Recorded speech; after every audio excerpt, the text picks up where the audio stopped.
Artificial intelligence is a huge word to say a lot of things. Based on the application that you want to develop, you can use several types of AI solutions. First one is a simple set of rules. So for example, people can define what to do based on some condition. So if a temperature is too high, you reduce it. Or if the temperature goes outside some boundaries, you notify someone to go and check why it's happening. So AI is just basically something that can visualize a context and take its own decision like a human would do. The rules are just some things that are encoded by people, that they define it. Can be complex mathematical models that describe and represent your process, but it can also encapsulate machine learning and deep machine learning. The difference between rules and machine learning is machine learning will build automatically all the rules without the human having to code and to define all the interactions between the data.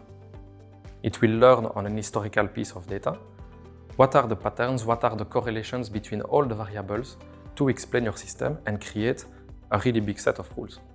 The problem with this one is that it saturates really fast when it gets to too much variables and too much data.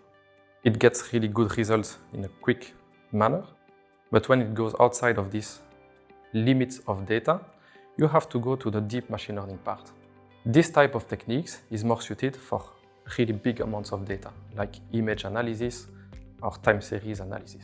The deep machine learning will be more suited to detect small interactions, small non-linear correlations between all your data points and data sources.